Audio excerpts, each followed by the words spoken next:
Welcome to Season 2 of Quantum Childhood, a Tales from the Loop actual play podcast presented by Geek at Arms. I'm Jacob H, and I'm playing Kevin Buford. I am John S, playing Joe Marr. I am Jacob M. I am playing Cody Wright. I am Greg, and I am Berlin Parker. And I'm Brian, I'll be the Game Master. We're also joined this time by Greg's wife, Kim, who wanted to observe the game and make a few comments here and there. And many apologies for Berlin's microphone going all wonky at the end of the episode. Don't know why it happened, nothing I can do about it, but it seems a shame to cut him out. So I'm leaving it in. So it is the next day, early in the morning. Kevin gets a call from Cody, who says he's being dragged up to Las Vegas by his parents to go shopping and look at Christmas lights tonight. Ooh. So he's not going to be around. And shortly after you hang up the phone, your dad comes and gets you, and for some reason he wants to go bowling today. So he drags you along to go bowling. The bowling hall is dark, it smells like cigarettes and old beer. About halfway through the game, he goes over and plays around on one of the slot machines. And then when he comes back, he just says, it's time to go. You can have the rest of the day to yourself. And while you're leaving, you see Berlin and his dad, Normal, coming up to the bowling alley. And Berlin's dad, for some reason, wanted to go bowling today. And as you're passing each other on the sidewalk, the two adults just totally ignore each other. You greet one another? Oh, I'm like, hey, Berlin, how's it hanging? Going good. My dad is going bowling. Oh, mine too. Ah, Hope he has better luck than mine did. yeah, he still seems to be getting the hang of it a little bit, so I'm not sure. Gotcha, yeah. Understandable. Wait, what time is it now? Oh, we have the rest of the day free. Oh, Yeah, let's see. It's sorry. late morning right now. Okay, I'm like, oh, sorry. Are you bowling with your dad, or are you free? Hey, Dad, do you care if I stay with you, or can I just head off with my friend? Oh, well, I don't. Would you at least bowl a couple of balls with me? Can he bowl with us? Sure, that's fine. That's no problem. I'm You want like, to come back in?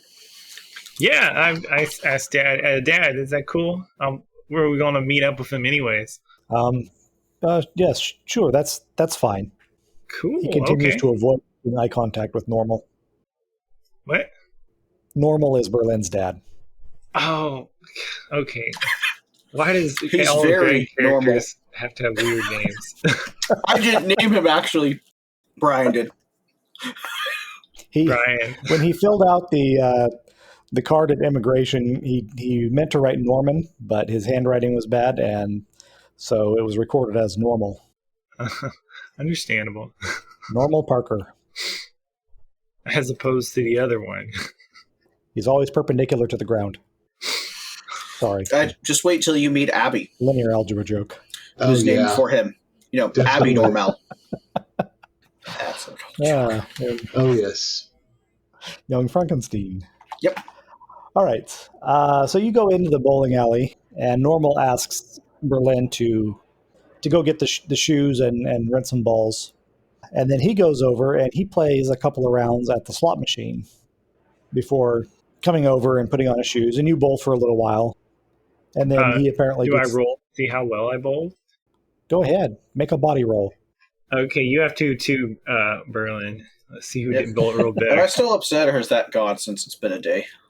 It is. You're still upset. It's There it Oh, is. am I still injured?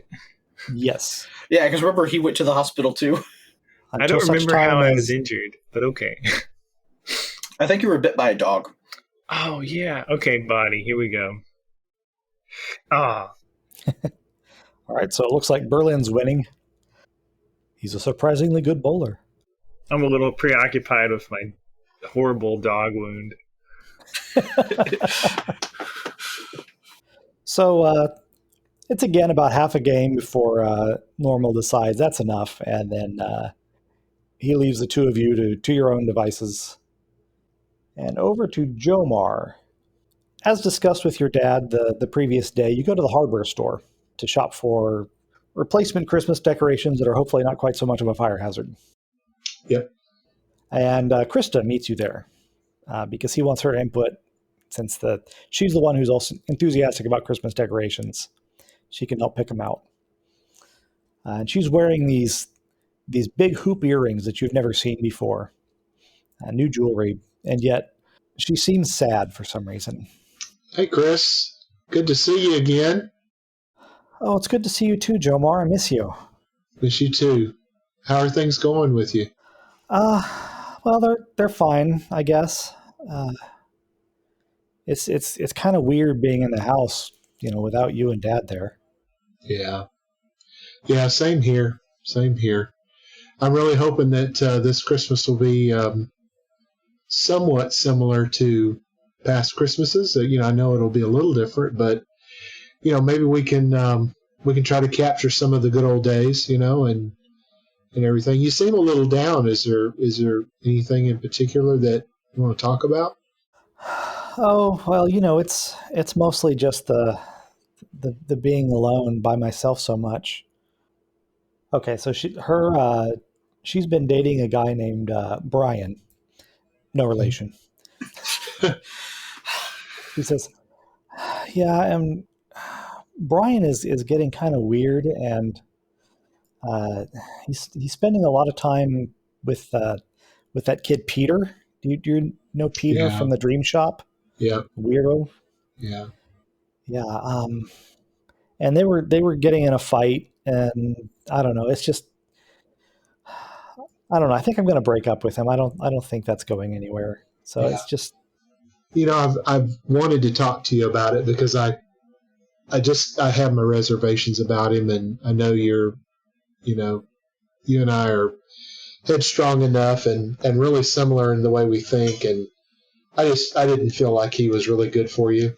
I didn't like the way sometimes he would some of the comments he would make. I understand that sometimes he's trying to joke and all that, but you don't say that kind of stuff, and the last time the last time he thought he was big stuff or whatever, and I wanted to lay him out, but I decided not to because I'm going to try to take the high road. But I support you in that.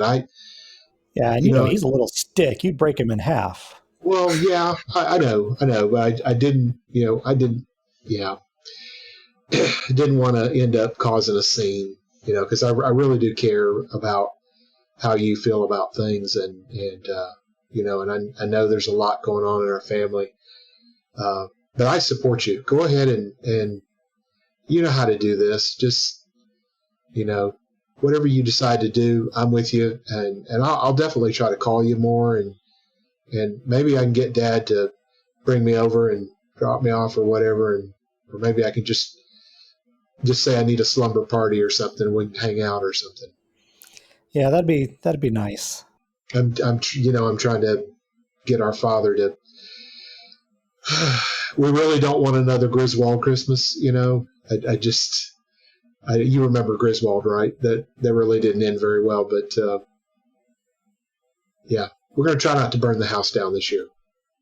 He comes by and Dad's got some new Christmas light strings and says, "Hey, look, these have a fuse in the end of them. So even if we use too many of them, the fuse will pop and they won't catch on fire." And I nod, acknowledging that might be a good thing. And I look over at Krista and I kind of shrug my shoulders.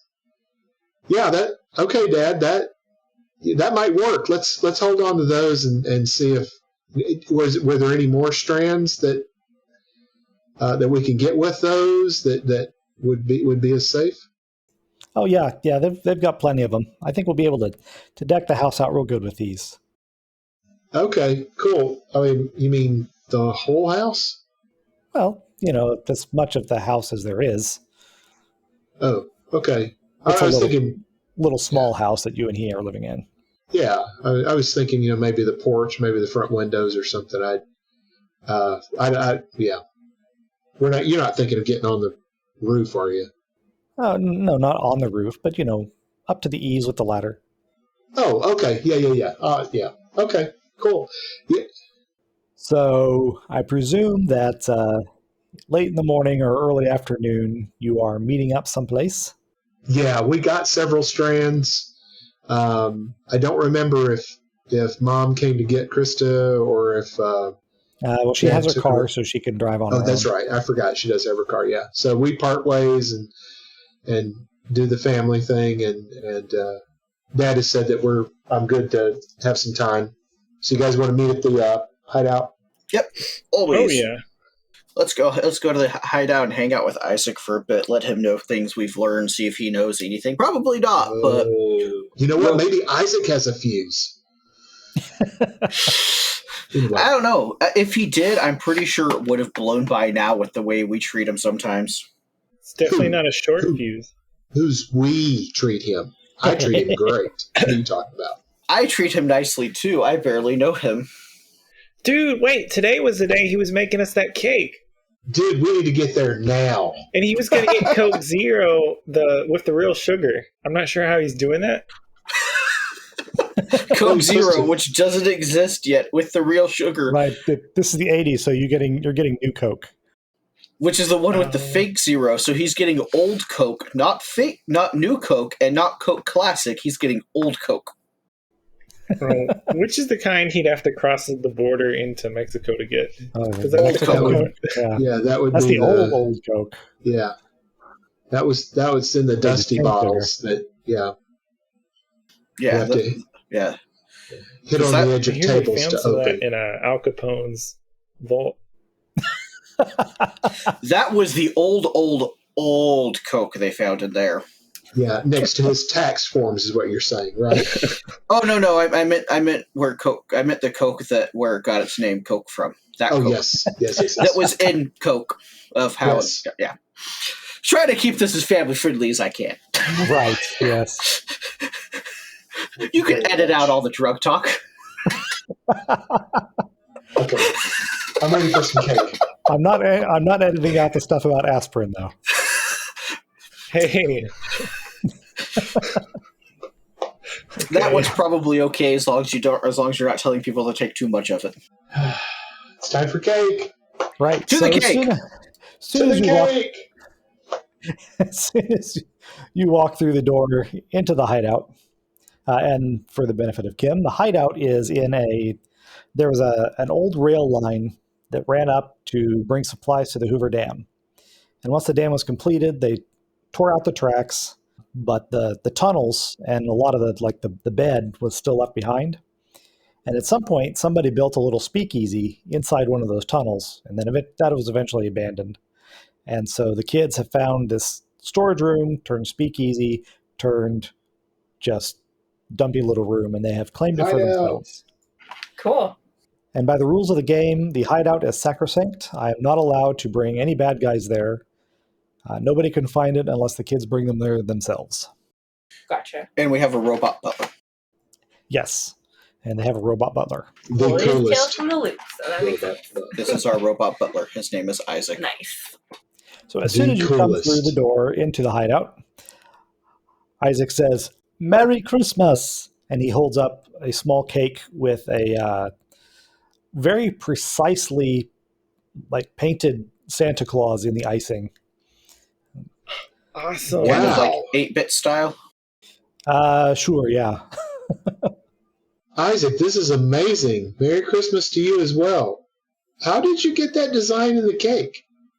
Oh, well, it is not so terribly difficult when you have the icing applicators.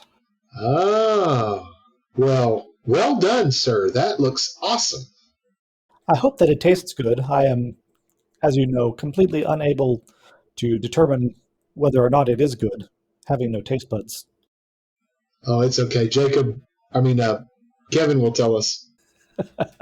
Oh yeah, I take a big piece and take a big bite of it while sipping my Coke.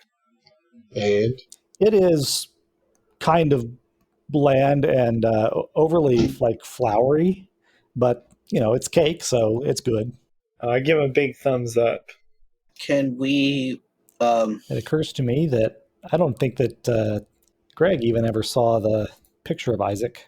I have Isaac. I've seen Yeah, Isaac. he just showed Isaac. me a picture. Yeah, I have Isaac. Oh, that's right. He's in the Yeah, handouts available to, or visible to everybody. and he was also the other game, so I saw him there too. Oh, right. He's the butler. Well, we have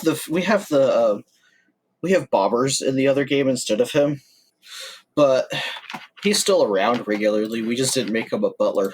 We have the bird instead. Wait, your bird's still alive? Yeah, he hangs out in our hideout. They haven't Really? advanced into out of time yet, so. Greg, don't bring up the bird, man. You have to hit me where I'm It's a down. sensitive subject. I'll tell you about the bird another time. It Okay. talks. Its name is Okay. Bobbers. So, This universe, how's... his name is Mrs. Peabody. Really, Brian? I just reminded you how sensitive this was. Okay. I'm feeling the sadness now. Okay. How's the cake? Kevin? Oh, yeah, it's pretty good. Pretty good. You know, it's a Cool. good first try. Cool. Let me have some. Berlin, you want some? Sure, I'll try some. Cool. You take one before I do. Yeah, take a nice big bite. Cool. All right. I'm biting as well. Tastes just like my dad makes. It's really good, Isaac. Thank you, gentlemen. I was not able to find the Coke that you asked for, but I did find this strange S-Cola. Do we have a picture of this? Or I am do not. Am I So- supposed to understand what that is? no, it's like a generic small chain grocery store brand. Oh. Like Big K. I thought it was going to be Shasta. Oh. You Yeah, I'm didn't have like, an- This is Like the Albertsons? no, like local grocery store. Oh. like, okay. What they do is all of the store brand stuff is actually all the same thing. Okay. It's all manufactured in the same place, and then they just put different labels on it for the different stores. So even small grocery stores can get their own labels. Are we talking about the of 80s goods. or now? Because I don't think that's Both. true. I like to Now, believe it's but I different. think that's something that's been going on for a while. I don't know how prevalent it was in the 80s. Yeah, I'm not sure. But in any case, this is the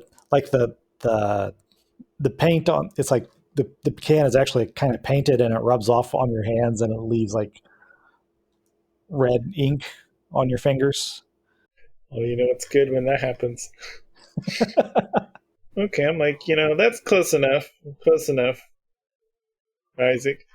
All right, so some reminders of outstanding mysteries. You had the whatever was going on in the junkyard, which you'd rescued. What was her name? Anne. From there, and then you had the ice up in the bay. There might be more stuff at Miguel's house. All you looked at was the living room and the notes on the table. There could be more. There could be. That wasn't actually an official location in the module, so. Or it's a possibility that Miguel might be home now. We could abduct him. Whoa, what? No. We don't want to talk to Miguel, do we? Or do we? That's I don't totally up know. to you. Actually, I have a good question first. After bowling with my dad, how did he act? Was it similar to the way Kevin's dad acted after bowling compared to before bowling? Well, neither one of them acted like terribly different. It was just like they went there and they bowled half a game and then left. And neither one of you are quite certain why they suddenly took it in their head to go bowling. And neither one of them seemed to have won anything on that slot machine. Oh. Hmm. Y'all guys up to breaking into a vending slot machine? I mean, borrowing it? Do we have any? I forget. Do we have any adults we trust in this game? There is the cop, Karen. Okay, so she's in both. Okay. Yeah. And then the owner of the hunting and fishing store, Mr. Masters, Ken Masters, is fairly trustworthy, but he's not like aware of what's going on. Olaf and Hadar at Microlex. don't know how much you trust them, but they're not antagonistic. They were good for a laugh. Let's see, who else was there? I remember them. Yeah, I think they might be useful. Yeah, that's pretty much everybody that's been encountered that might be helpful. Okay. Maybe we Dorothy should. Green, the old lady that they met during the thing with the dinosaurs, that Yeah, she's a she's shut-in. nice. Yeah. I was gonna say maybe we can convince Olaf and Hadar to go do some gambling and keep an eye on them while they do so.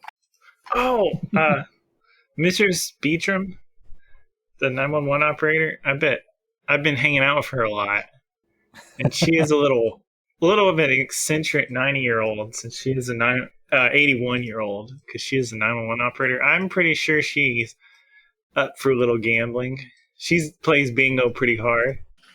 Okay. Well, I don't know what this will do to them, so that's why I was trying to pick people that might actually listen to us, but we won't be upset if something horrible happens to them. Oh, okay. We're not playing Alien, right?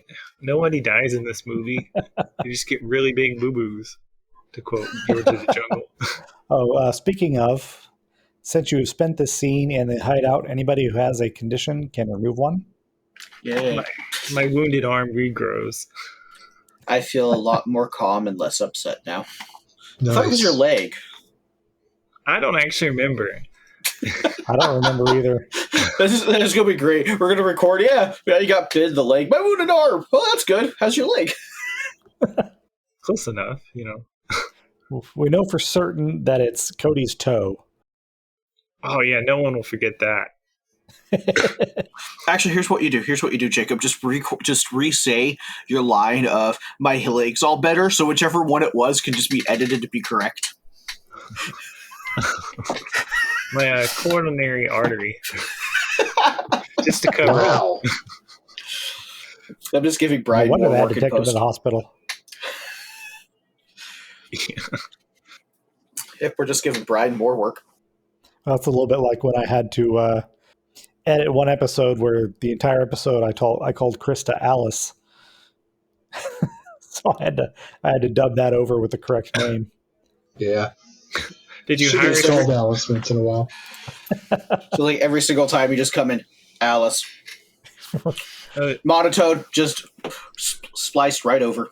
I It's tried what my it is. best to kind of match my voice melody, but when I'm recording on Reaper, it sounds different than when I'm recording on Zencaster, and so you can tell.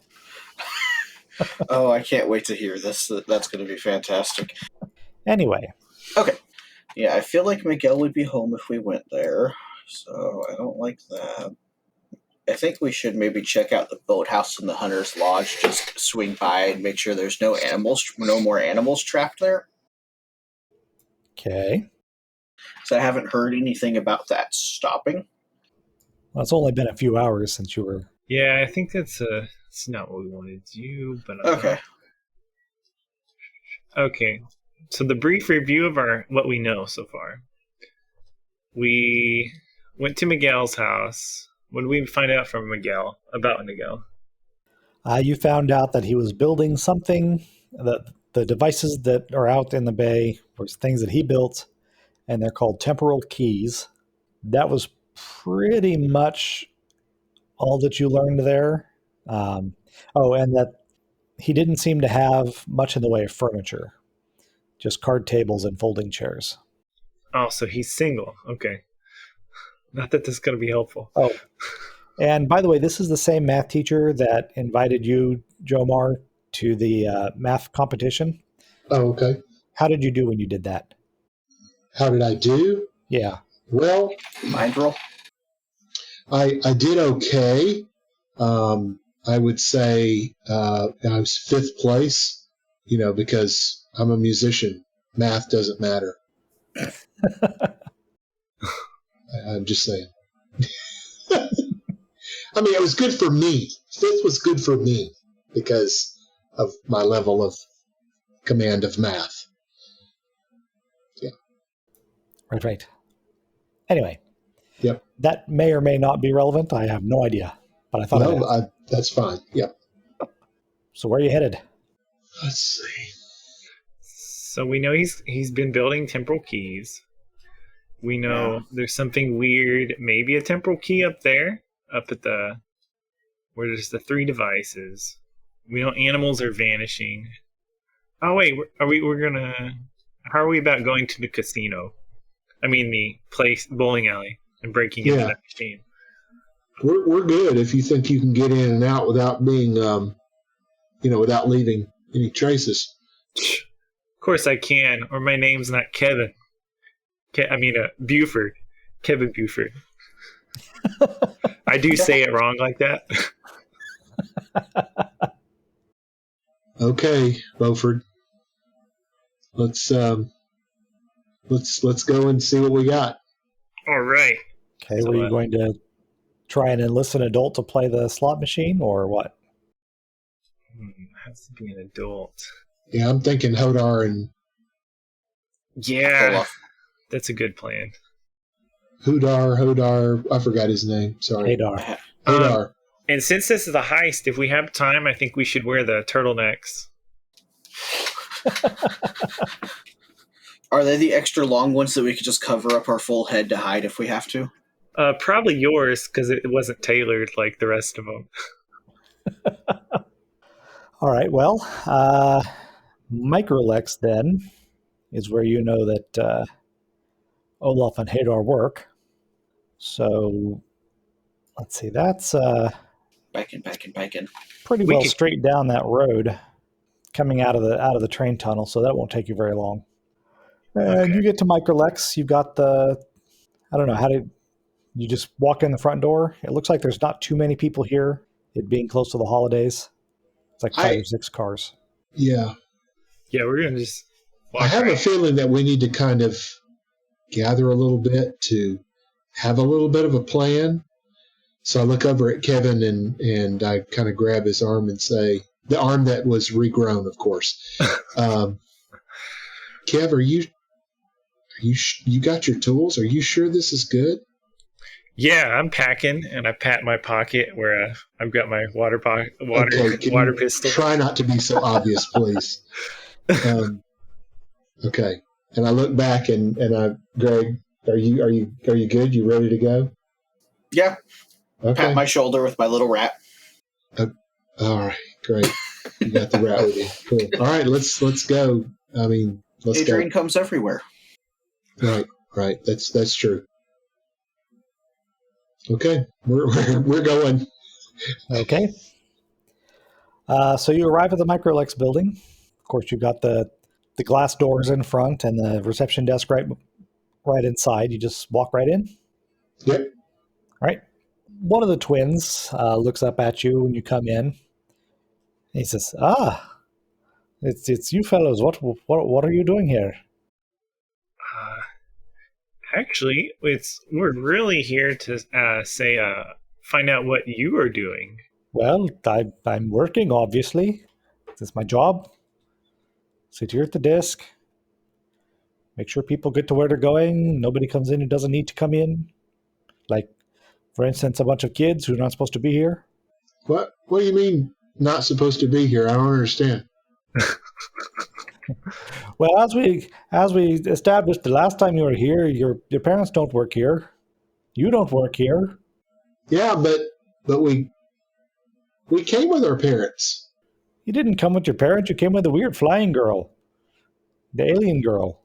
Which, by the way, lots of people really interested in the alien girl. Okay, well, we kind of were too at one point, and I nudged Kevin in his good arm. Weren't we, Kevin? Oh yeah, definitely. Yeah. Okay. So we were, and which one am I talking to? Is this Hadar? Sure. Okay. Hadar it is. Okay. Yeah. So Hadar, our buddy, old pal, old friend. We were wondering if maybe you and Olaf would like to accompany us. Do you have some time off? Maybe take an extended lunch or something and head on over to the bowling alley with us, maybe? He gives you a flat look. He's like, "You want to go to the bowling alley? Don't you want to go to the bowling alley? Don't Yeah. really care about bowling." Oh, Well, I heard they, if you're not fond of bowling, maybe little slot action. yeah. Slot action? I Yeah, don't understand what you mean. I'm pretty sure they're getting ready to Slot pay out well. machine. Oh, you mean the gambling? Yeah, No, I'm pretty sure. no. Just no, not that. And I'm trying to shush Greg while I'm talking. I'm very confused. No, don't be confused. I mean, we were just thinking maybe we could hang out for a little while and kind of get to know each other a little better, and we figured bowling would be fun. And if you guys wanted to play a slot or two, we could watch.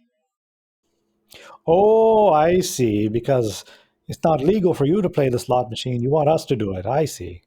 Well, I mean, Well, Kevin, he's got some legality issues, but we're good, right, Kevin? Oh yeah, we haven't done anything illegal in the past 12 hours. 12 hours? Yeah. 12 hours. So what do you say, guys? Yeah. What do you say, guys? You join with us? Can you take an extended lunch? well, yeah, I guess we could do that. Olaf, he picks up the phone. He dials and says, Olaf, those kids, the ones with the alien girl? Yeah, them. They want to go to the bowling alley. Do you want to go to... Well, yeah, I'm going. Okay, fine. Yeah, okay, he's coming. Cool. Awesome. Couple minutes later, Olaf comes down the hallway, munching on some... he's got a Snickers bar. Oh, with a bag of Cheetos, right? No, the Cheetos are Hadar's thing. Oh, okay. One of them tends to like salty stuff, and the other one the sweet stuff. Ah, But Cheetos are savory. yep. A bunch of kids getting into the van with these two 40-year-old guys.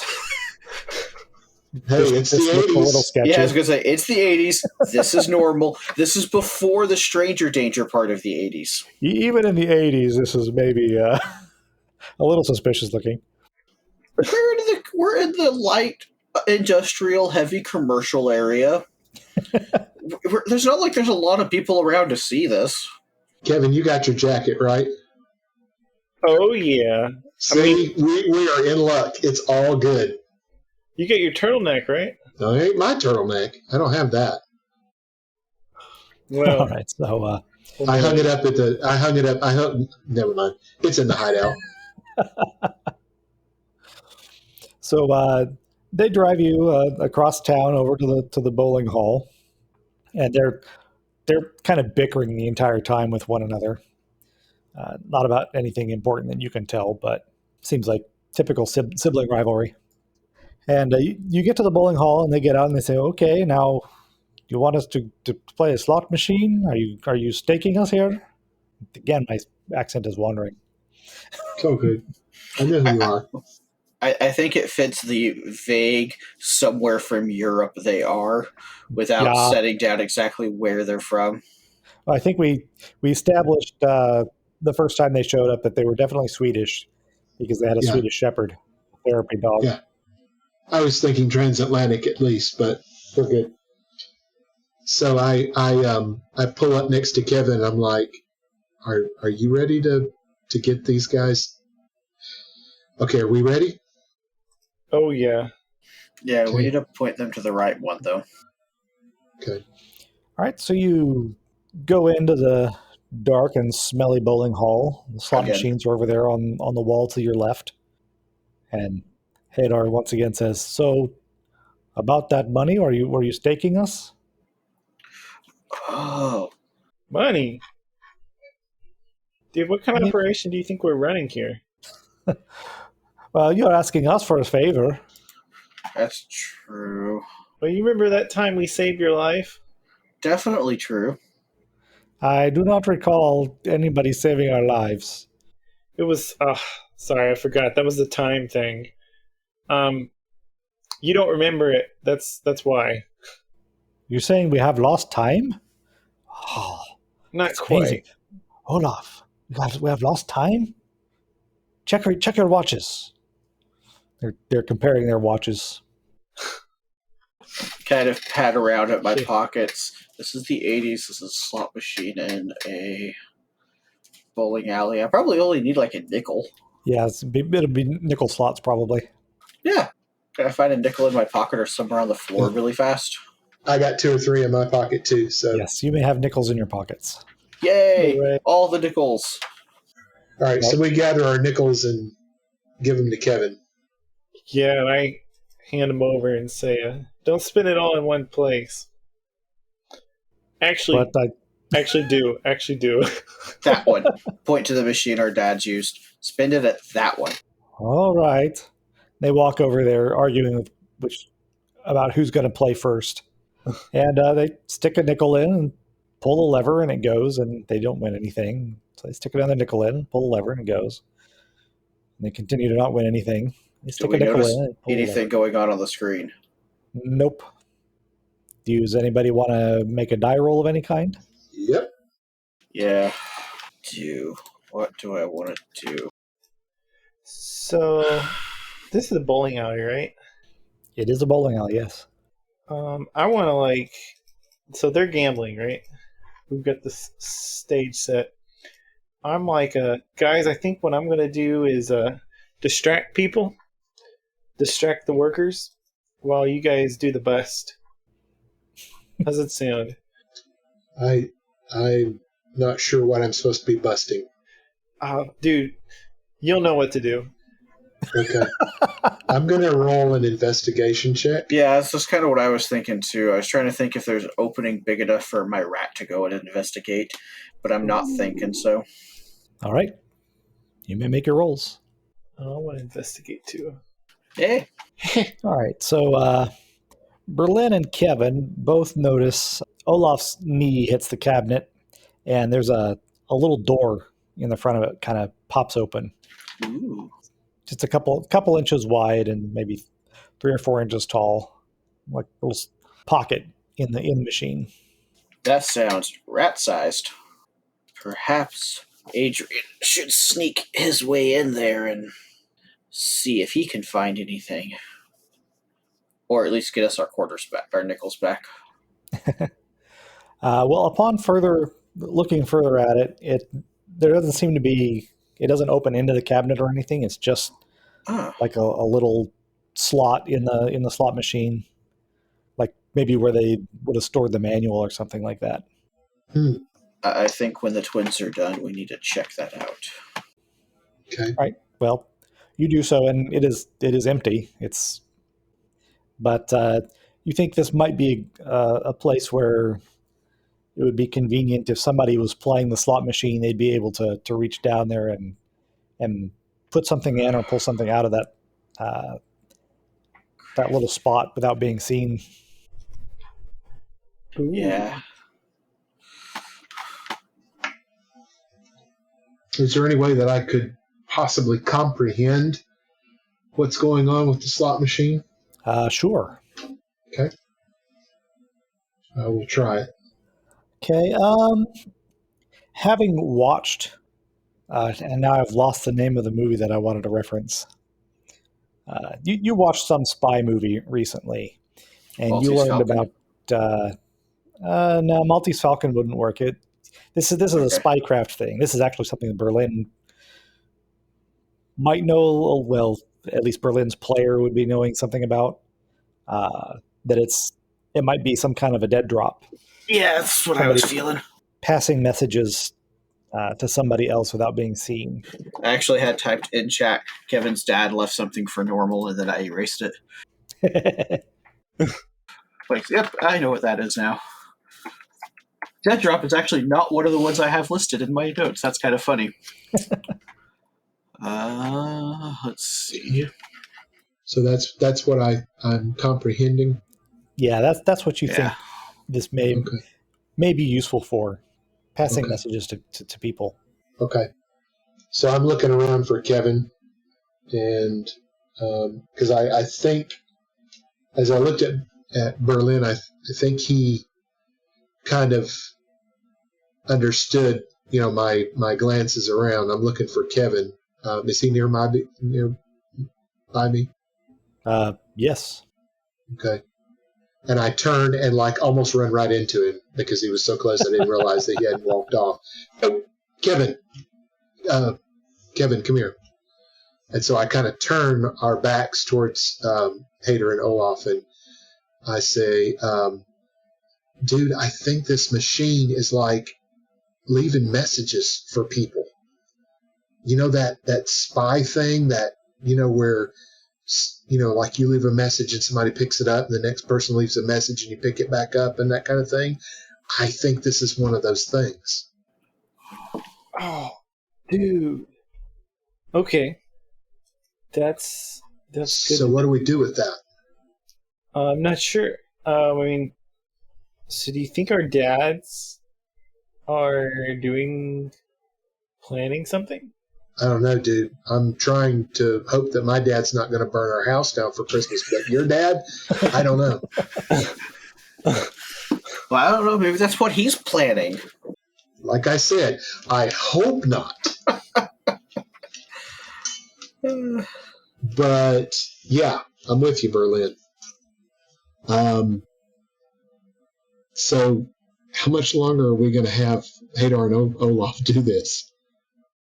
Well, they're pretty much out of nickels at this point, and they're Okay. needing to get back to work. Okay. All right. Well, guys, did you have fun? Well, I guess it's kind of hungry now. We use our lunch break to spin the slots for some reason. How about we stop by a gas station on our way back to Microlex?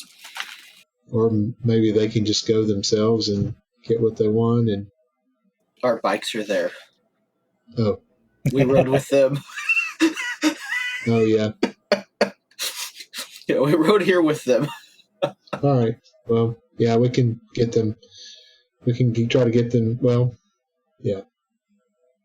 I'm out of nickels, so I can't get them anything. We just eat out of the vending machines again. That's fine. Okay. Cool. All right. So they drive you back to Microlex, where you collect your bikes. Now what?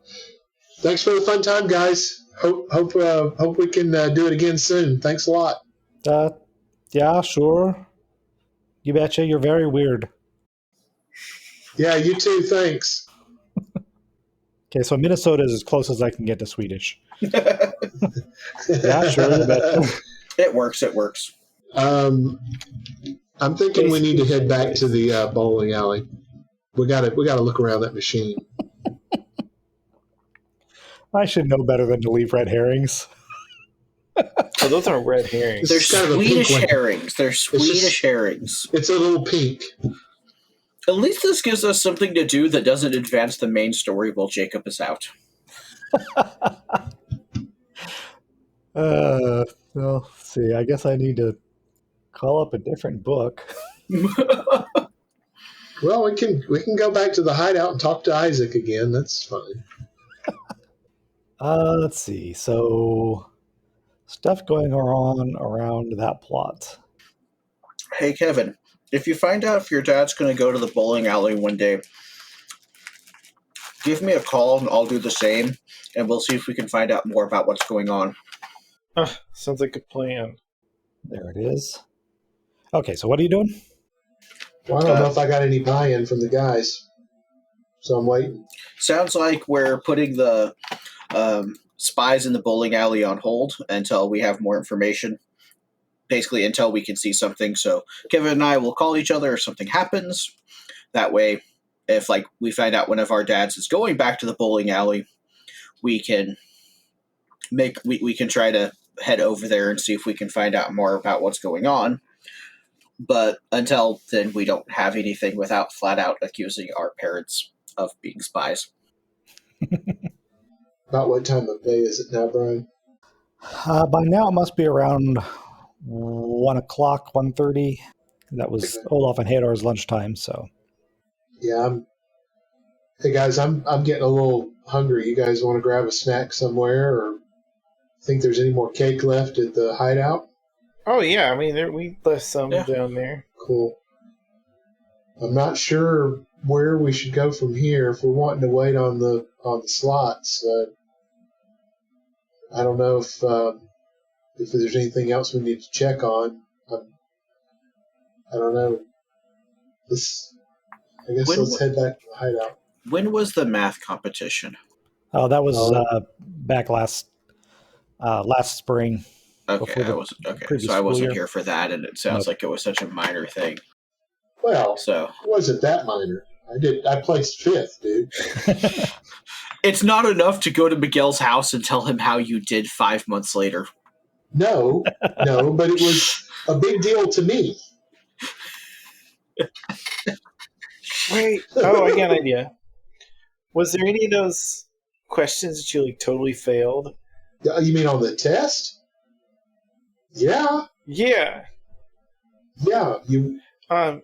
Just so we could go and you could just act like how people years later in the movies suddenly realize what they did wrong on that mission. Just in case Miguel is home, you're our distraction. Okay. Really? I'm a distraction? Okay. That's fine. If that's what you need, then I'm your man. You're the one that knows Miguel. He likes you. He helps you with math. He gets you into math competitions. Well, he did. Okay. Yeah.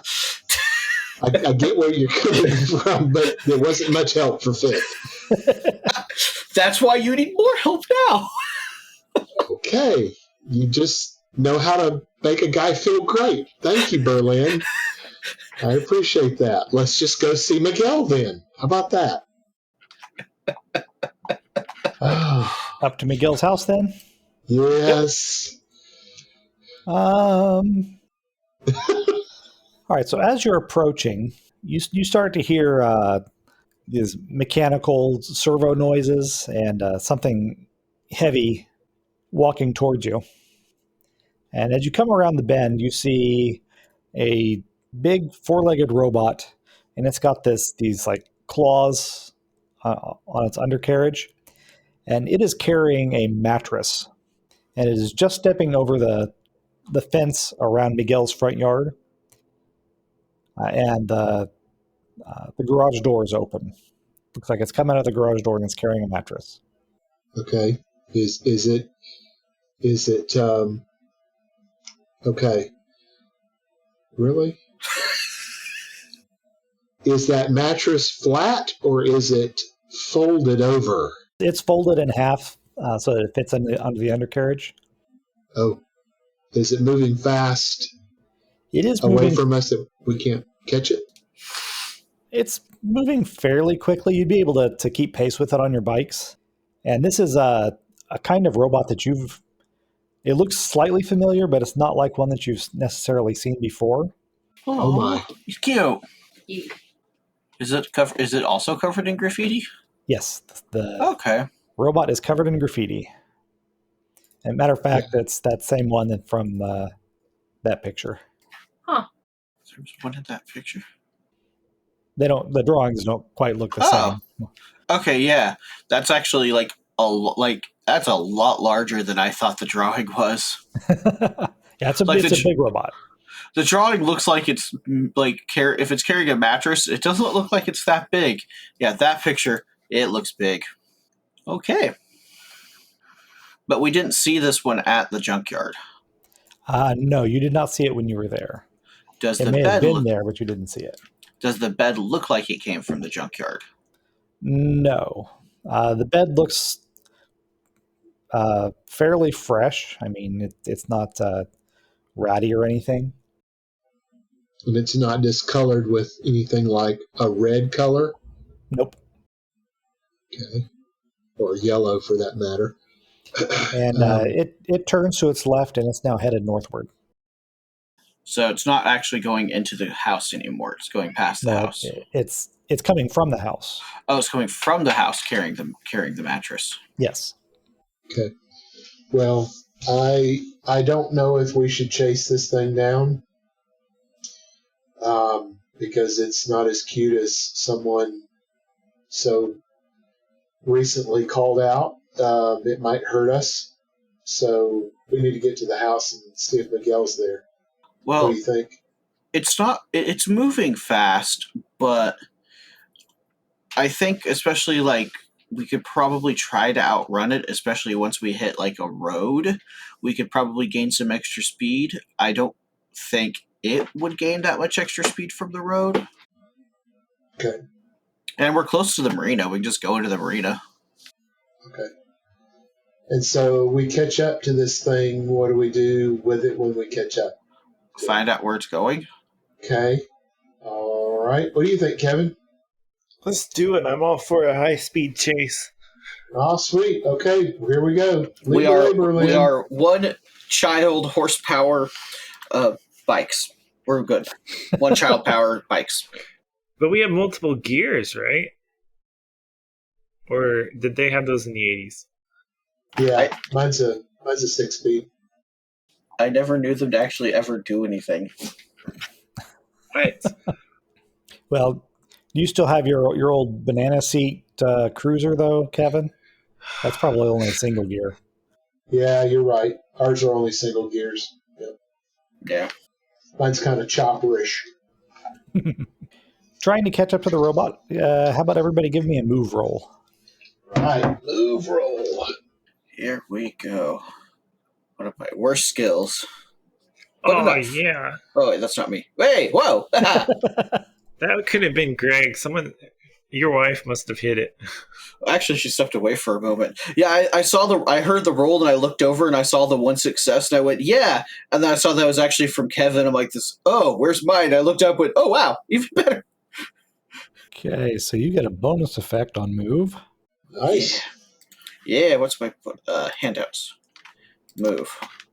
Impress someone or no one notices you, or give a success to another kid, but you don't need to do that first one. Yeah. Or third one. Yeah, let's just pop a wheelie and just fly past them while I'm popping a wheelie. Okay. This is how we do things in Europe. Wow.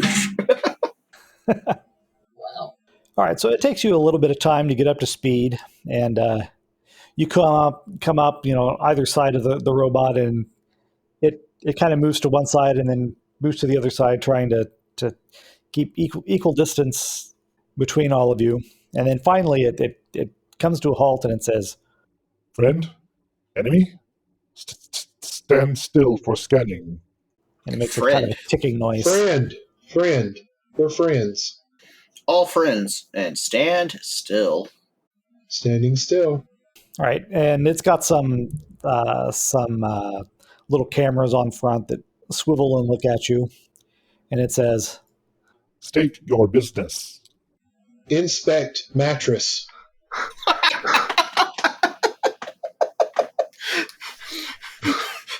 That works. Better than what I have.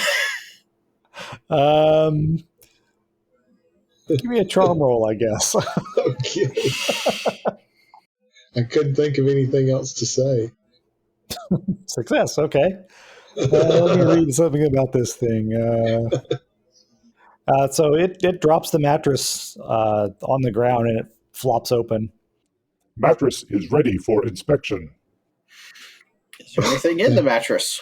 Thank you. Nope, it's just a mattress. Okay. Why were you taking the mattress to where you were taking it?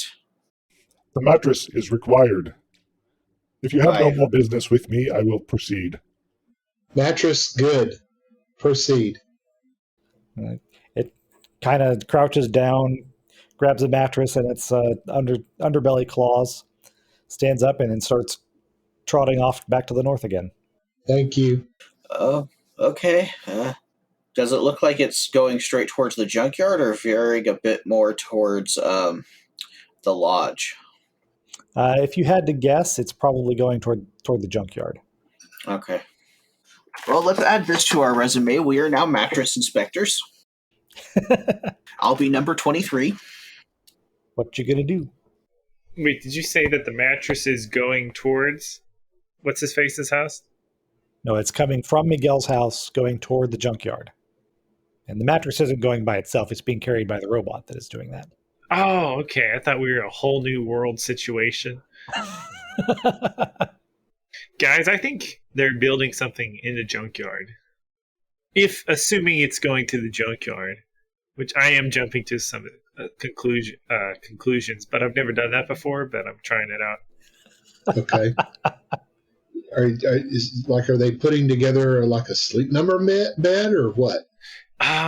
So I don't know, but ever since I watched Back to the Future 2, I just you know what I'm talking about. Oh yeah. No, I don't know. But let's go anyway. Do we need to go to the junkyard and figure out what's up? Yes, I think so. Okay. What do you think? Let's go. Yeah, let's just do it. Yeah, come on, Berlin. To the junkyard. To the junkyard. Whee! The junkyard. This program is brought to you by this fine sponsor. Hi, this is Chris Boyd. The flood has irrevocably changed the economic and ecological realities of Boulder City and Lake Mead. Like us, our feathered friends have many challenges to overcome to adapt to these new wetlands. Join me as I examine how the bird population is adapting to the flood. Watch For the Boyds every Friday night at 6 p.m. on UHF Channel 63. All right, so are you following behind the robot, or are you going to try and beat it there? Yeah, following behind, I think. What, Yeah. guys? Oh yeah, Behind. So as it approaches the junkyard, you see Miguel. Do I have a token for Miguel? I guess we'll find out. Yes, I do. And I might as well grab the robot also here. The robot's big. I think it's still bigger than that, isn't it? Well, yeah, it fits on top of the bus, so. Okay. All right, so the robot approaches the door. Miguel rolls it back for it, and it comes in, and they both go up the center toward the bus. And so now you can approach. At this point, Miguel has not spotted you. Oh. Guys, I'm thinking we do this Dukes of Hazzard style and creep around behind these cars and kind of weave around through them, you know? Maybe even hide in one. Okay. I'm fine with that. That sounds great. All right. In that case, I will need sneak rolls. Whee! Sneaky, sneaky, sneaky. Sneaky! Oh, that worked out. Yep. You are slipping through the junkyard, and Kevin's about to do something that's going to draw attention. Joe Marr, how do you help him? How do you prevent him from giving you away? Well, he didn't realize that one of the doors to the vehicle was open because he looked back at me, and I just happened to lurch forward a little bit and catch him by the good arm and, give a little and point towards it, and he was able to see the door before running headlong into it. All right. So you slip up, hiding behind a big van, and you see the robot drops the... Go ahead and give him a nameplate here. Pass them off. Drops Wait. Wait, what? We need to befriend him for sure, too. He needs to be our friend and live in our hideout, too. He could be the hideout. Because we already have Isaac, and then we'll have Asimov.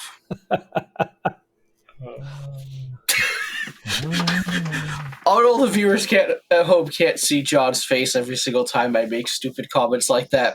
No, hold on now. They're not stupid. I'm just trying to catch up with you. I just don't know. I watch your head just shake. It's a mental catch up. I'm just not there yet. I'm trying. There's not stupid stuff here. I'm just like, I just was not prepared. Treat it like the Boy Scouts. Be prepared for everything. Yeah. Okay. Well, I'm gonna have to get to know you a lot longer than just a few sessions. Show you Miguel there also. Yeah, I knew he looked like that. Shifty eyes. All right, so the robot drops the mattress next to a what looks like some kind of a big cradle made out of lashed together and taped together furniture. It's got cushions and bits Okay. of framing on it. And nearby, let me grab my notes here. Part of it is made out of the seats and the beams from inside the bus. Looks like all the seats and stuff have been ripped out of there. The windows are covered in plastic sheets and silver tape. And then outside, alongside the bus, this here is a freezer box connected by electric cables to a generator nearby. And then I think that's all of those details. Let's see. Over here where it says scrap and workshop, there's several cages similar to the ones that you saw at the boathouse and in the hunter's lodge, but these all have animals in them, mostly small dogs and some more of the chickens.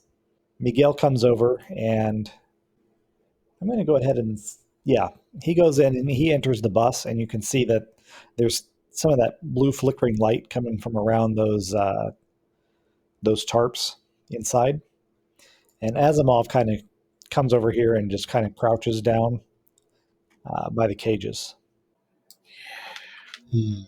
Well, we gotta rescue those dogs after what they did to Pedro. Yeah. What happened to Pedro? Pedro was the name of the Chihuahua, right? Yes. Sounds right. You know, turned inside out, the body, and then buried. Oh, okay. Yeah. Wow, that's a gross visual. Yes. So how are we supposed to save these dogs? So we could do this the Steven Seagal way, or we could do this the Sylvester Stallone way. Okay. Stallone I'm familiar with. Who is Seagal? Well, he's just going to squint at them and hope they give up, right? He'll try to be a police officer. It's okay. Oh, that's Seagal. Can any of you put your hair in a ponytail? That's the question. I meant the characters, not necessarily the players, Greg. Well, other Jacob's not here to do it too. I think at this point, most of us could put our hair in a ponytail. Right. Yes. Yes. So there is an affirmative there. Character-wise, probably not. I don't know. Berlin might be able to. Maybe. Okay. He's weird enough. Maybe a top knot. Okay, I suddenly have a very specific picture of Berlin with the ponytail and those round glasses. And now the turtleneck goes perfectly. Straight out of the 60s. Okay. Oh, so I've got a plan. Now. I'm sure you do. What's up? So somebody circles around to the cars like on the other side, and maybe someone else is here too, and we start alternating honking because some of these stuff got horns in them, right? Seems reasonable, yeah. And then we Okay. let's see, I think Berlin, you're pretty good at breaking into stuff, right? Based on our adventure. Possibly. Depends what it is and what we need out of it. Either I can do it or Adrian can do it. For Adrian is useful for small tactile things. Yeah, so one of us goes in and breaks the dogs out while everyone else plays interference. Please tell me that Berlin did his fingers like this where you were saying that about tactile. Oh, that was Adrian doing that. Oh, okay.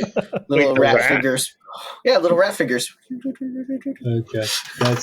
I offer That the rat. brings it- I offer the rat some corn and go, "Do you talk too?" He nibbles on it and shakes his head. Oh, so he does. He hears though. Okay. Oh boy. All right. So who's going to go where? Because you said somebody, and you didn't look at either one of us. Okay. Yeah. Yeah, me and Adrian can go work on opening up the cages. Okay. Yeah. All right. Jomar, let's do it, but let's see if we can play something on these horns because we've got quite a few cars. Okay.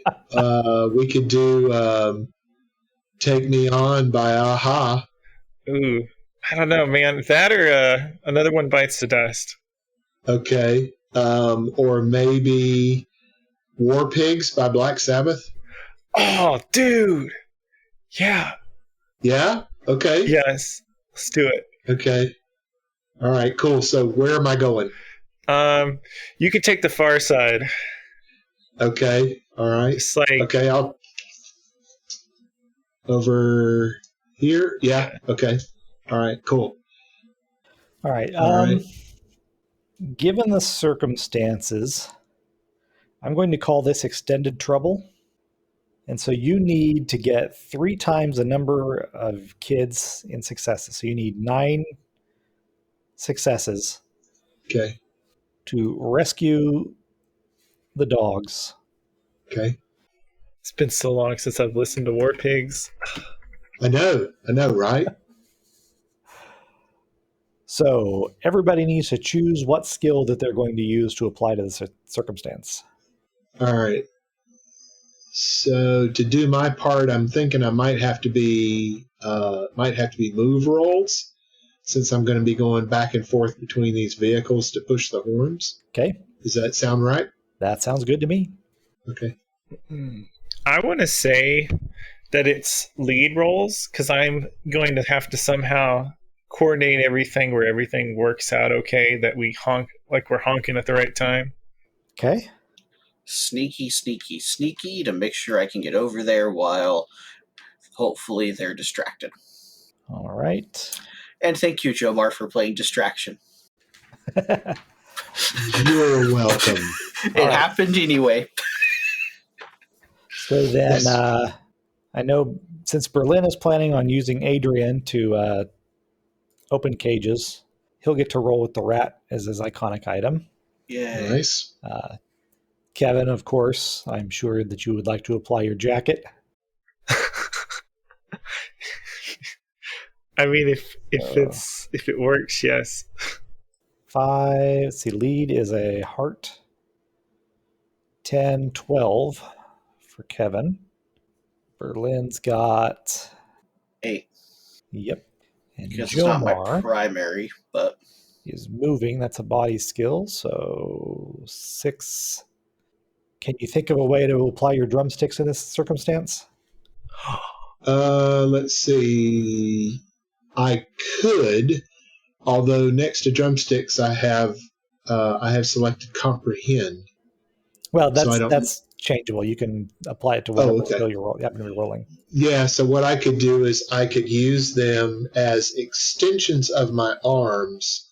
I could also click off before we do it, and then could click between to make sure we stay on. Yes, yes. Okay. For those at home, Greg is giving us visual representation of very wild drumming. All right, so that'll give 8 dice to you also. All right, so let's get this started. Nice. We'll start with Kevin's lead roll. All right. See the one given directions. Here we go. Wow. 4. Nice start. And then probably Jomar to get in position to start the music. Okay. And am I just rolling straight move, or am I roll? Set your drumsticks to move, and then roll with that. That'll get you the. Oh, there you go. Okay. Set that to move and roll that. Yep. 2 more already. Up to 6. Barely even gotten started. All right. Super fast, hopefully. Berlin. But we all know my rolls. Didn't fail, at least. You still have a condition set. I don't. I shouldn't. Okay, it's just because it's oversized item Yeah. causes everything to go on top of each other. Okay, It's one success. That's the important part. on success. All right, you don't have any. Do you have luck? You do have a luck point. I have luck. I have So one it's luck point. up to you. You can use your luck point to re-roll. I get it back later, so might as well. So I'll re-roll 7 of them, right? Nope. For the if you spend a luck point, you re-roll everything. Ah. Do I keep that one though still, or do I still have No, to? you would risk losing it. Okay. Well, Let's see. Rolling 8 dice is a statistically, I can't do worse. well. Statistically, you could still roll 0 sixes. My You've got a rolls, 76% yes. chance of getting the same thing. A 40% chance of getting at least 2. I think it. I think it's worth at least trying to get 2. Okay. Yeah. Dang. There you go. 3. How about 3? Yep. 4, 5, 6, 7, 8, 9. That's all that you need. Okay. So everything is going perfectly your way this time. Alternate dimension, Berlin for the win. Yep. Kevin, kick this off for us. Tell us what you do and how things get started. Oh, so with rolls like that, I happen to remember. Well, no, it's cooler if I don't have the radio. I am what my very weak musical skills when I took flute in a school come in handy, and I'm just like blowing on random things and banging on stuff, and an actual tune comes out. But I'm just like the bass track, the constant repeating part of the song, the simple this, but I get it right. I actually carry the tune. And then I'm assuming, I don't want to describe it too much, but I assume from way across the junkyard, I hear a resounding electric guitar that's being played by a car. Yes. It's awesomely booming. I'm imagining it now and getting goosebumps. Oh, yep. That's it. All right, Jomar, tell us about the scene from your perspective. Yes. So I click this off. It's just a straight 4. The beats are happening. The horns are growling and rolling back and forth. And I mouth out, I am Iron Man. Wrong song. No, it's off the War Pigs album, so it's okay. Because and then and we're still beating it out, and it's just, and the horns are going off just right, and I think that I see Kevin headbanging. I'm not sure, but it like really jazzes me up. I'm sorry, it rocks me out. So not jazzes, because it's a different style. But yes, so we are killing this thing right now. All right, and when you start going, the robot jumps up on top of the bus, and you can see its sensors swiveling around, tracking you down, and it jumps down and it's coming towards you. And at that point, that's when Kevin starts making noise, and so it's kind of bouncing back and forth, trying to decide which of you to go for. Miguel comes out of the bus, and he's standing out in front of it, trying to figure out what's going on. And Berlin, when you see Miguel come out and he's got his back to you, what do you do? He's got his back to me. I am running up to the cages, letting Adrian run down one row of cages while I take the other row of cages, just doing whatever we can to get the locks off as fast as possible. Adrian's pulled up his little tail and is having it in the locks. I'm just kind of pulling him and snapping him as fast as I can. All right. And of course, the dogs are starting to bark and the chickens are clucking. But fortunately, there's so much noise going on with these honking horns and such that Miguel doesn't hear it. And finally, the robot decides that Jomar is the one that's making the most noise. So it comes back this direction, and these little ports on its legs open up, and it starts shooting darts out into the cars. Oh, awesome. Jomar is light on his feet, and able to avoid the darts that are shooting. All of the animals are out and they're running around. And This is Berlin, me light on my feet. since you're so close to the bus, you're starting to feel a little bit of that same kind of nausea that you felt around the temporal key in the boathouse, and you can hear some kind of weird like electrical droning that's it's kind of going womp womp womp inside, and you hear what sounds like a chicken clucking, and then it squawks really loud, and then starts it again, and it's the exact same squawking. It's like it's in a weird loop. First instinct is I need to start breaking stuff. Okay, what stuff are you going to break? I don't. Can I see the chicken? I can hear the clucking, but can I see him You anywhere? can't see it. You can still see the flashing blue lights, and then you got the side door to the bus, like right in front of you there, Yeah. so that you could get in and see what's going on there. Yeah. Let's deal with sickness and step inside. All right. So you get inside, and you can see that there's like a picnic table set up in the middle of the bus, and there's three looks like smaller versions of those turbine machines on the table, and in the middle there is a cage with a chicken in it, and there's this pulsing blue light around the cage, and the chicken like kind of like inverts, it turns itself inside out, and then a few seconds later it comes back and it's a chicken again, and it's doing its clucking, and then it squawks and it turns inside out, and then it goes back and it's a chicken again. Well, I guess that answers which came first, the chicken or the egg. Not in any way I ever wanted that answer, but it answers the question. I'm getting a lot of feedback for Greg and Kim. Can you hear? We can understand you, but it's kind of weird and distorted. Is that better? Let me set up Yeah. more. It's not anything to do with your distance from the mic. All right.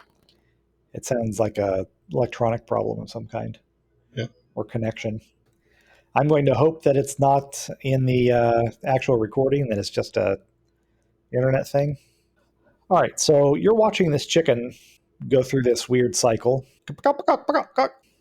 Asimov seems to have used up all of its darts outside. So Jomar and Kevin, what are you doing right now? Let's see. Where is Jomar right now? I'm back over here in the place where you put me Oh, okay. on the backside. I was hoping for an encore, but no one called for it. So I'm ready to charge the robot and try to get up on top of him. I guess I can't signal the rest of the plan at that point, so it's you're on your own, man. You're behind enemy lines. Okay. I think I want to go to like right here, right at the end of the bus. All right. What about Jomar?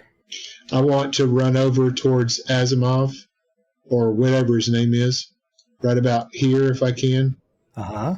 And I want to wave my hands and say, "Friend, friend, friend, friend." Miguel sees you run out from among the cars, and the robot kind of rears up on its back legs, and both of its front legs come up off the ground. And remember, this is a big robot, Oh yeah. and it is looking very dangerous. And Miguel shouts, "No lethal violence! Stop!" And the robot slams back down to the ground. What are you doing here? I stumble a little bit and say, "Miguel, Jomar? I know that fifth place wasn't what we wanted. I've tried so hard to do better, and you've been such a great help to me. I just wanted to let you know how much, I mean, you're like my favorite teacher, and I know next year I can at least get fourth. I'll do better. I just, I had a few questions on some of the, questions about a couple of the things that were on there, because I looked at them and I just couldn't remember what we'd studied. And This is not a good time. Not next time. No time. No. Please, please, please, it was an accident. You have to... Who are you? Are you okay? No, no, never okay. It's not okay. I have to stop it. I have to stop her. Where are you going, Miguel? I have to finish the and he runs back around into the bus. And I'm kind of trying to follow, but I've got my eye back on the robot. Is the robot following me? No, as soon as he told it to stop, the robot stopped, and he hasn't given it any more orders. Okay. So it's just All right. crouching there where you left it. So I'm coming kind of around the corner, and I'm kind of looking really nervous, but looking around. And do I see Miguel? Do I see which way he went? You saw him run around the side of the bus, and you heard him go up into it. Okay. So I'm going to come to this corner here, and I'm just kind of looking around. Do I see any of my counterparts? I don't know. Kevin, are you poking your head around the side of the bus? Yeah, I'm gonna poke my head around the side of the bus, but I've got my water gun out. And I see Kevin. I'm like, Kevin!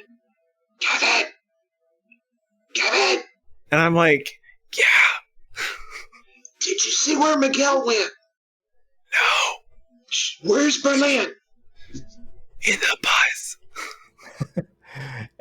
We'll switch over to Berlin. You see this fellow in a weird bike helmet come in, and he stops for a second and he says, I've seen you before? But was it before or after? I don't remember. Anyway, don't touch. And he goes on and he starts looking, and he kind of fiddles with the equipment a little bit. He says, I need more mass. I must stabilize it. More living mass. So he's trying to fiddle with it. The chicken's still here and not here at the same time. How much mass? By my calculations, maybe 150 pounds at least. At least that's not any of us. If the chicken is too small, you see it doesn't survive. See it. Can you? Here it's alive. Here it is not. Can you stop it while the chicken's still alive? Perhaps it's the chicken. No, the chicken is already dead. It's relative. What has happened, and I don't have the ability here. I would have to go back to stop it before. But that doesn't happen for at least 8 months. 8 months ago. 8 months ago. 8 months from now. I don't remember. It's very confusing. Please. Please. It was all an accident, I promise. But I have to stop it. When do you think now is? Now is not then. Now is. It's not important. Not important now. Maybe not later. Do I see Kevin and Jomar coming around the sides of the bus because I'm still by the door? If you glance out, you'd probably be able to see them. Yeah. Okay. I'd have to actively look for them though. Okay. And Jomar, you can hear the conversation going on inside the bus. Oh, I can? Okay. Yeah. Can you at least turn off the machine that's doing that to the chicken? Yes, I could. Will bad things happen if you turn it off? Might as well. And he flips a switch, and then the chicken stops in its gross state. I figured, but that's still better than back and forth. Well, maybe not for the chicken. Well, I don't think the chicken's opinion matters anymore, from the way it sounds. Okay, well, that at least is more pleasant now. Because now it's just staying like that. I don't want to cook it like that, though. Never get all the feathers out. 8 months, Subway. Something happens. I wasn't here 8 months ago to know what happens. It's the one person in the party who wasn't here 8 months ago to know whether or not anything crazy happened back then. Kevin and Jomar, if you'd like, you may join the conversation. Okay, I run up next to Berlin, and I'm waving at Kevin to hurry up and get over here. Yeah, I sprint the last way, but in a cool manner. And I am so impressed with the cool manner of his sprint. Awesome. So 8 months ago, was that when the ship crashed? That would be approximately, yeah, when the Nibelung crashed, April or May, something like that. Miguel, Miguel, Yes, yes. are you referring to the ship that crashed? Oh, the ship? No, the ship is just an echo. It's unimportant. The eye Oh, of the storm, that's the treasure. okay, but is it a treasure that's going to hurt us? Oh, it's going to hurt so many people. It has to be stopped. It must be stopped. I will Okay, stop so it. I did stop it. I don't remember. okay, how can we help you to stop it? Um, help me with the pod, um, the mattress. We have to get it down to to the bay.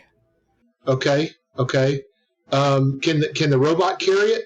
The robot can help. Yes, Okay, and he goes outside and he calls to Asimov, um, and he's getting stuff lashed to the robot. Help! Help! Grab the rope! okay. I'm running around going, "Where's the rope?" All right, so you find some rope. You help him lash Yep, the pod to the robot, I presume. yep. All right, so once he's got his equipment and the pod, whatever that means, connected to the robot, he says, "Come down to the bay." Okay, we have everything we need. Are we forgetting anything? He puts his hand on his head, makes sure that the helmet's there, and says, "No, we have everything, and the keys are up. They're already in place. All we need to do," and he pulls something out of his pocket, is turn them on, and then maybe all of it can be stopped. I Okay, hope. okay. We're following you. Oh yeah. Okay. So he and the robot proceed northward toward Black Rock Point. I'm ready to have a fun conversation with my friends while we follow the robot up there. All right. Because I'm the only one that saw that chicken. Have your conversation then. How much do y'all like Miguel? How much do we like Miguel? What do you mean, like Miguel? So did y'all see that weird thing sitting on the table in the middle of the bus? That pile of weird mush? Like the chocolate pudding or the pudding that was sitting over there? Yeah, that was a chicken. Chicken pudding? No, that was just a chicken. I don't want to be a pie. Okay. Oh my word. Okay, so wait a minute. So was Miguel like cooking something for you? Apparently that chicken's not from now? I really wish I answered the temporal question right last couple weeks ago. Not from now. You mean the wait a minute. So from there, not here. From then, not now. Okay, but wait a minute. There's a now in the then and a then in the now. Yes, and I don't know when then was. Oh, Or is okay. to When will come. then be now? Then may already Okay. have been now, but then may also come to be in the future. There's the ghost of then now, the ghost of now, and the ghost of now then. Right. I know. Okay, so he's like one of my favorite teachers. Okay. So You might not want to let him do what he's planning on doing then.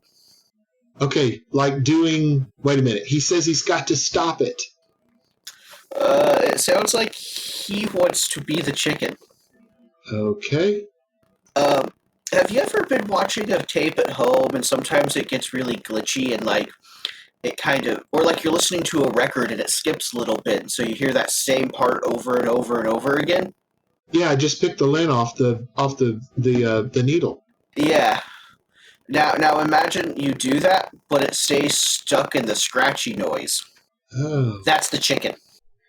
Okay. So this is a chicken. Miguel wants to become the chicken. Okay, dude, that doesn't make any sense, man. We just hooked this stuff up to the robot. We're going up to the bay. I mean, Yeah. what do you... That's why I asked you how much you like him. You like him. You probably don't want to actually let him do that then. Okay, but Did he not say something? Maybe I come in on the wrong part of the conversation. Did he not say that he needed more mass? Yes, but do you trust that? Okay. And just on a random guess, how much do you think he weighs? So is he a gigantic man, Brian? He's not huge. He's About 170 pounds. no, he's actually kind of on the lean and the short side. Don't say 150, please. Don't say 150. Or less than. Somewhere around there. 130. Okay. Okay, great. Berlin, are you trying to say that he's going to sacrifice himself to stop this thing? He wants to be Is the that chicken. what you're saying? Yes, he wants to become the chicken. Okay. I might not know math well, but planes look like this, and arcs look like that. He wants to be here. I think he's here. Okay. Chicken Kevin, are is you here. getting this? So basically, we're in a Days Chicken of Future Past situation. Yes. Right? Ah, gotcha. Okay. Okay. So are we going to let our teacher do what Berlin thinks he's going to do? Yes. Do we think he's from the past or the future? Yes. Oh, Berlin. You set that one up too well. I don't know him well. Has he always been like this? No. What if we go with him? When did he start being like this? Okay. The last time I remember, he was saying something about pi equals. Not chicken pie. No, not chicken pie. It was not lunchtime. It was math class. So we're not talking chicken pie. He said pi equals, and that's he like said that he needed to step out of the classroom for a minute. And when he came back, I think we let class out early. I don't remember. Was he But it's wearing like the same clothes that day?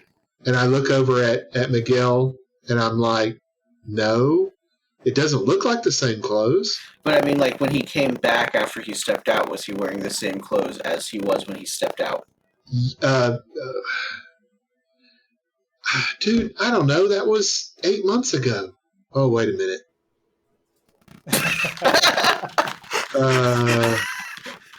Hang on just a sec. I'll be right back. Okay.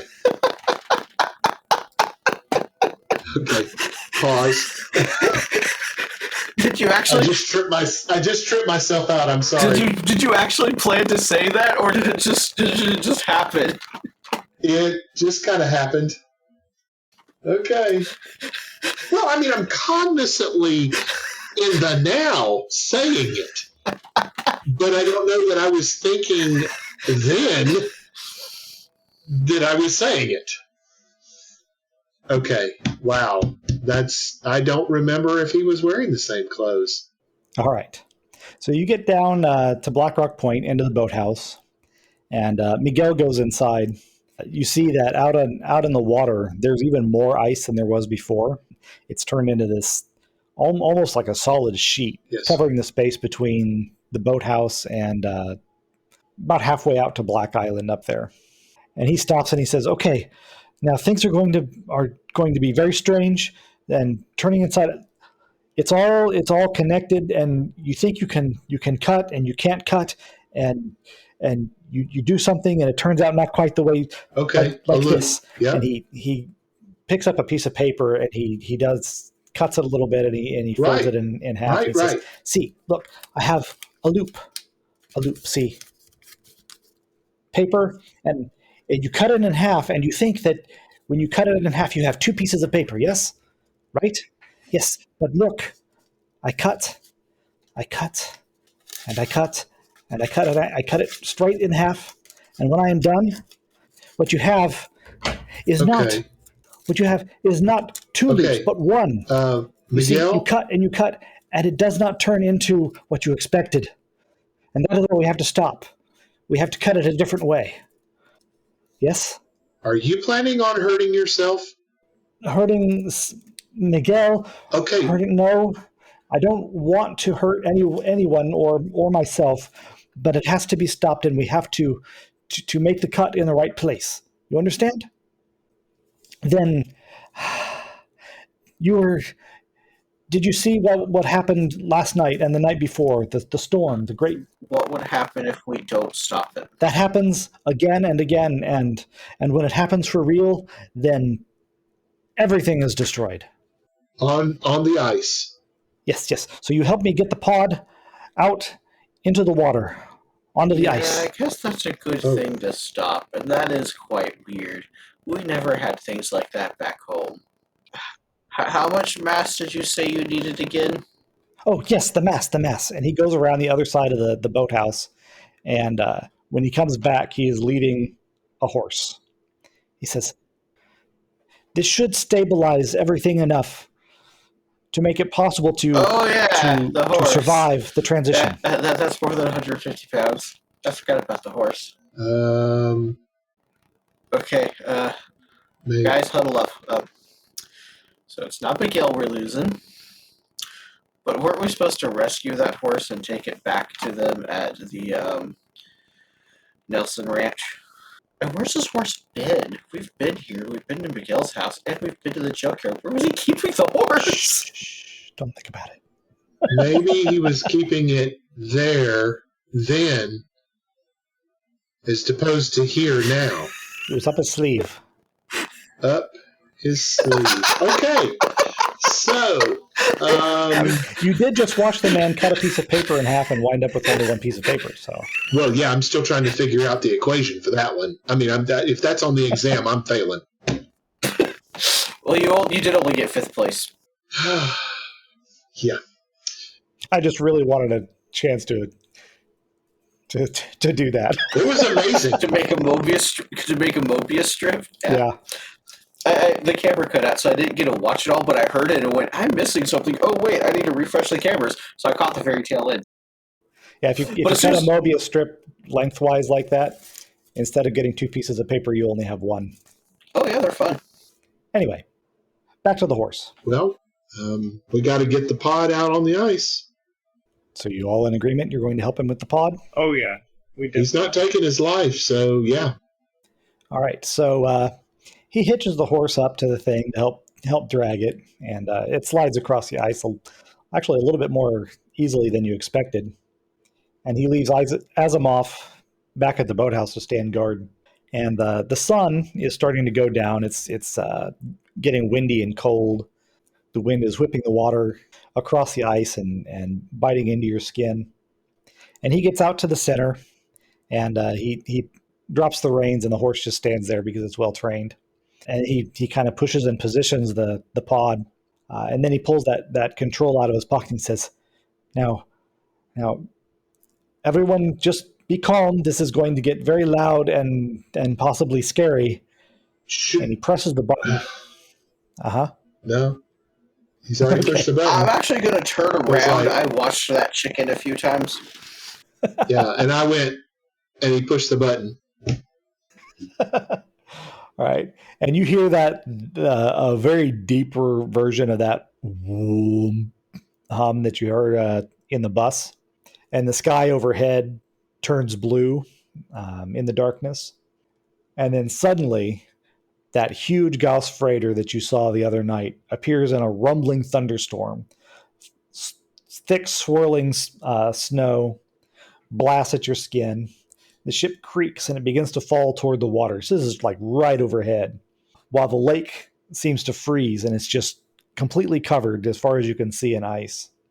And then at the center, near where the pod is, it's turned into this boiling muddy sludge. The ship slowly falls with a tormented metallic scream. Torn off magnetrine discs seem to be frozen in the air. And when the ship is coming down toward the water surface, something happens with time. It's 5 dizzying seconds of crashing chaos, water cascades, explosions, and flashes all around you. They seem to stretch over a minute. That's played over and over again. And then suddenly, a milky white membrane made of pure white light flickers existence in front of you and in front of that pod. And the portal is open. Miguel turns around to you and says, Now I know what you are. Take care of the future. And he jumps onto the horse and rides through the portal. He seems to have forgotten about the pod for some reason. Well, he ain't no chicken, that's for sure. A few moments afterward, there's a shrieking sound, and the world becomes a deafening murmur and then perfect silence. The portal and the ship disappear, and so does the ice, and you fall into the water. Move roll. Do we survive that? As it happens, Yes. oh, nice. Kevin survives quite well. It is a bit of a long swim, but you have the advantage of having that pod made out of furniture, which floats.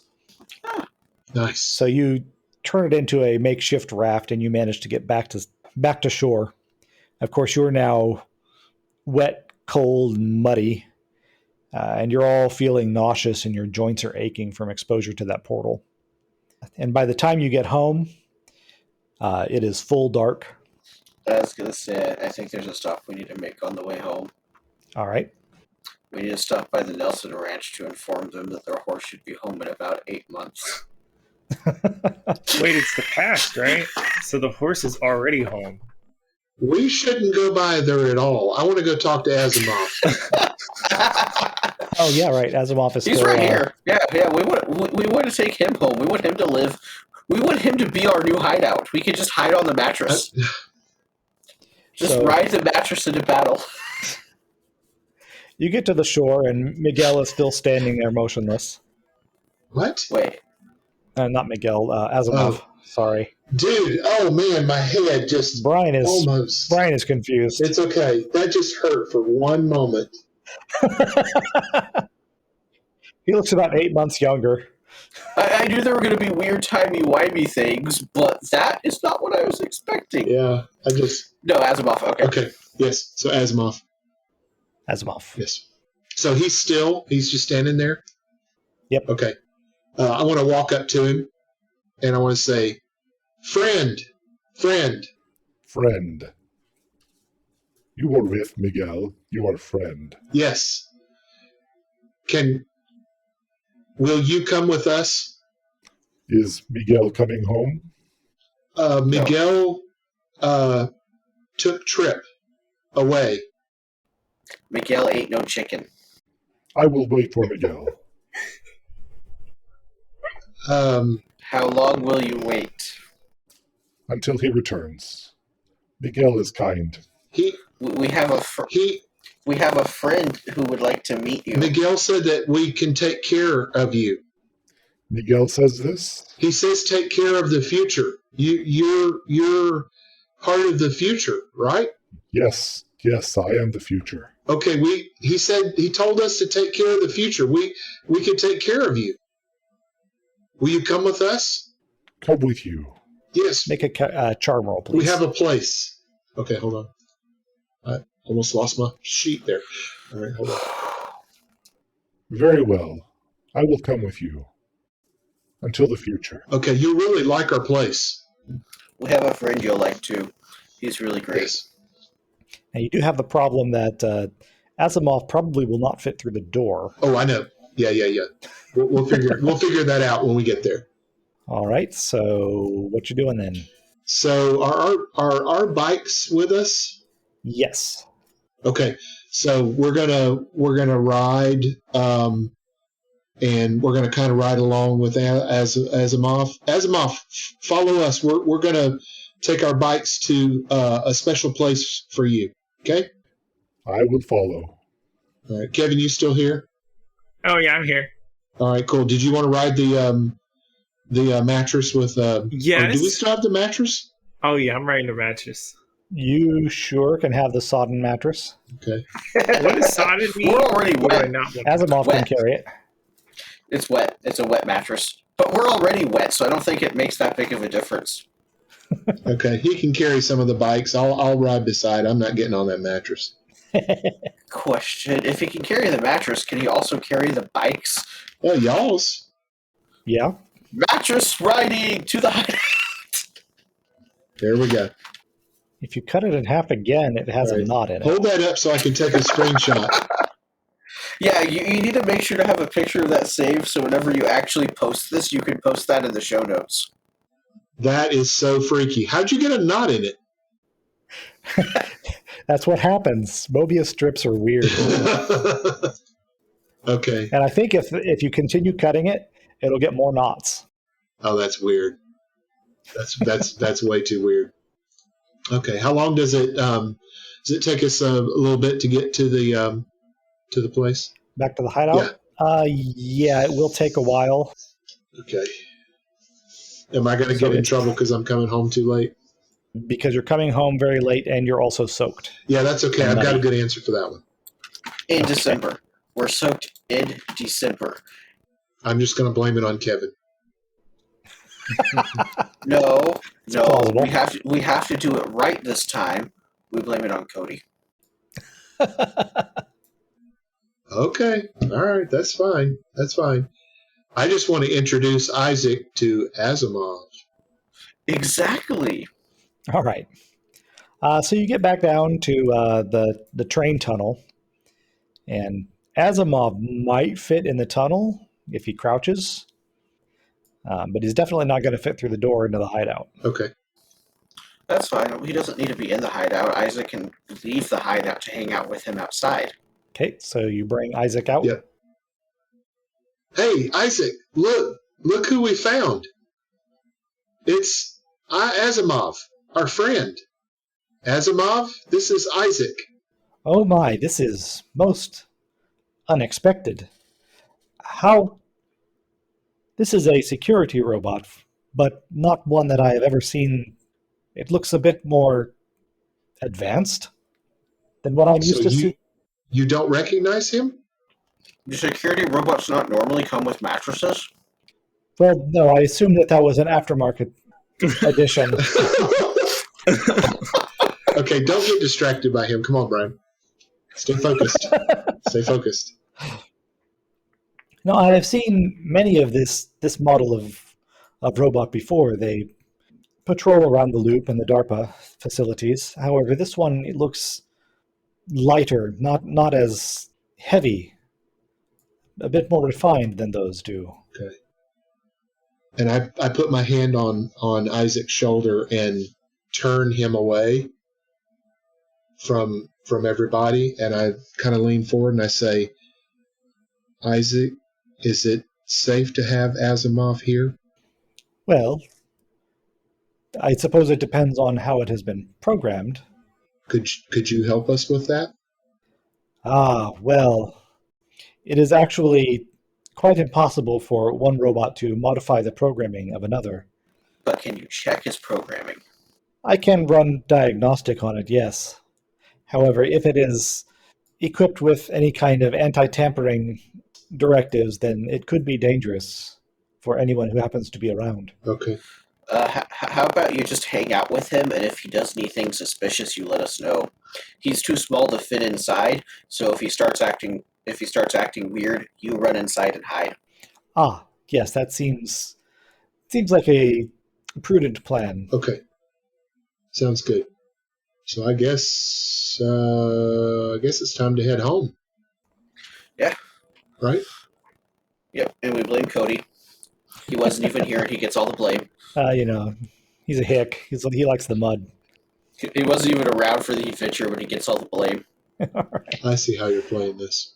We are almost out of time, so let's go ahead and just rush through the end of it here. Okay. Instead of playing out your back to home scenes. You all do get in some degree of trouble for being so filthy and out so late. However, it is Christmas, and so parents are willing to cut you a little bit of slack, but the period between Christmas and New Year's are going to be restricted movements. Okay. See, that'll give Isaac Asimov some time to get to know each other. Jomar, your parents are not real happy about it, but they don't want to ruin things for your bandmates, and so they're going to go ahead and let you play your gig. Oh, okay. And taking a little bit of sting off the wound is for Christmas, your mom has gotten you a new drum kit. It's Tama, Zildjian cymbals, real nice stuff. Your dad looks a little disgruntled at the extravagant gift because he didn't get you anything nearly so nice. Well, no, I don't know about that. And let's go ahead and do XP. All right.